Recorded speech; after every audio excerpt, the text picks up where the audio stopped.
She had his head, I said, pausing for what I assumed would be some flicker of interest. But Tommy just stared at me. Yeah, he said, taking a drink of that crappy Belgian beer he always ordered. I don't think you understand, I said. It was supposed to be a roadside exhibit. World's largest exhibition of physics memorabilia. I was expecting maybe an electron microscope, a plaque or two. She had his head. I thought they took out his brain, Tommy said. Didn't they do a big autopsy of Einstein's brain? Some guy drove it across the country. I heard on NPR, Ira Glass doesn't lie. That's my point, I said. What I learned that day may very well destroy all that we know about science, about physics, about the way the world works today. It's why I called you here. Tommy was my best friend from college. He was also a conspiracy theorist and hosted his own podcast. The only two ways you could get him to pay attention was to offer to buy him a crappy Belgian beer or to uncover a conspiracy that could very well destroy all we know about the way the world works today. Wait, back up, Tommy said. I stopped listening earlier. When? Honestly, I tuned out when you said, here's your beer, and tuned back when you said she had his head. I sort of despise you, I said. That girl behind you is hot, he said. I think she listens to my podcast. She has one of my stickers on her backpack. Albert Einstein's head is in a roadside exhibit in Alhambra, Texas, I said. Uncut, or unautopsied, or whatever you call it. You're saying that Ira Glass lied to us, Tommy said? Well, listen here, my friend. There are some things I have no trouble believing. That Karl Rove stole the 2000 election, that Dick Cheney engineered 9/11, that those black helicopters that fly over my house every once in a while are owned and operated by the National Security Agency. But when you question the integrity of Ira Glass, those black helicopters are traffic copters. There's a big KGO sign right on the side of them. A little too big, if you ask me, Tommy said, sloshing some of his Wheaton, Whitson, whatever ale onto the table. He wiped it up with his finger, licked it off, and then pointed the disgusting thing a little too close to my face. And why would they pick my house in particular if it's all so benign? You live a block from 580. Still, he said, things aren't always what they seem. Yeah, maybe you're right, I said. Maybe, I don't know, maybe the people who said they examined Einstein's brain to see if he had more neurons than the average non-genius, maybe those scientists are perpetrating one of the biggest frauds in history? Did you see a roadside exhibit, Tommy said, like see the world's largest ball of twine, that sort of thing? Yes, I said, and I pulled out the map for my big Texas road trip. My mom lives in El Paso and my dad lives in Galveston. When he left, he went as far away as he could get and still stay in Texas. A lot of people don't realize you can start in El Paso and drive all day for hours and hours and hours, 12 straight hours to be exact, and still be in the same state. And almost no one realizes that if you do that, you need to drive through Alhambra, home of the Alhambra fighting horny toads, and according to signs that start outside Rosemont and announce it more often than they announce there's going to be no more gas for a long, long time, home of the world's largest collection of physics memorabilia.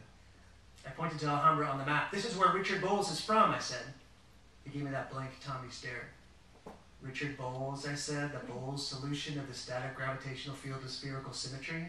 Oh, yeah, that. He invented functional magnetic resonance imaging, the MRI. The fMRI, I said. Jesus, he's the only guy in the world who's both a neuroscientist and a theoretical physicist. You would think someone would have heard of the guy.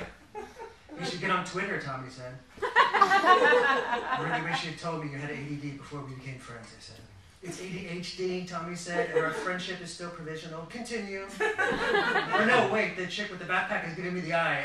Oh, no, she's just looking for a panini. Hey, she eats meat, that's a good sign. I pointed to Alhambra again. Now look, everybody knows that when Richard Bowles retired, he donated all his physics papers to Alhambra Community College. They do. It's like Marfa. The only reason anyone's heard of Marfa, Texas is because that minimalist artist set up a foundation. Well, and the aliens. Well, yeah, the Marfa lights, which I'm pretty sure are just cars off in the distance. Aliens. Whatever, the point. Did you not listen to my podcast? I proved pretty conclusively that aliens have been visiting both Marfa and Area 51 since at least 1947. Fine, I said. The only reason anyone's heard of Marfa is because of the vast alien cover-up. And the only reason anyone's heard of Alhambra is because of the Bowles collection. But what no one realized is that he also donated his neuroscience equipment, his fMRI, his computer modeling systems, his stolen brain of Albert Einstein in a jar. How did he get Einstein's brain, by the way? just told you, I said, he stole it. And how do you know that it's really Albert Einstein's brain? One brain looks pretty much like another, I imagine. I've never actually seen a brain. No, it's a really big brain, I said. Could be a cow's brain.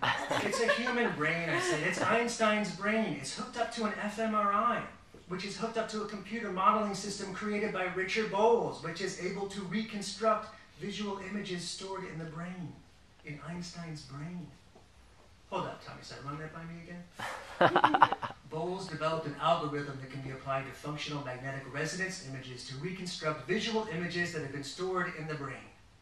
In a dead man's brain? In any brain. You can hook up any brain to a machine in a roadside exhibit in Alhambra, Texas, and see what that brain has seen. Like a movie? Exactly like a movie. A moving image of moments and fragments from a person's life. And trust me on this, you can see some pretty interesting shit. How do you mean? Well, I said, Einstein lied, for example. Lied? About relativity. His special theory of relativity posited nothing is faster than the speed of light, but then he found a particle that was. No way. But by then he was famous for figuring out how everything in the world works, so he kept it to himself. And you saw this. And fragments of his life. A carousel, I assume he watched go round and round. He was a little boy. His wife leaning in to kiss him. Not an attractive woman, out of the way. Holy fucking crap, Tommy said, and now I knew he was paying attention because he didn't even mention the girl with the backpack walking by us on her way out the door. And this would work for anyone? Anyone you could hook up to the machine, I said, presumably. So you could get like the brain of Alfred Hitchcock, and you could watch some scenes that maybe he cut out of Vertigo. Yes. It'd be the ultimate director's cut. Or holy shit, you could hook up an accused murderer and see if he remembers doing it. You could hook up Lee Harvey Oswald and see who the second shooter was. Theoretically. Wow, Tommy said. And how much do they charge to see it? $7.50, I said. First Thursdays are free.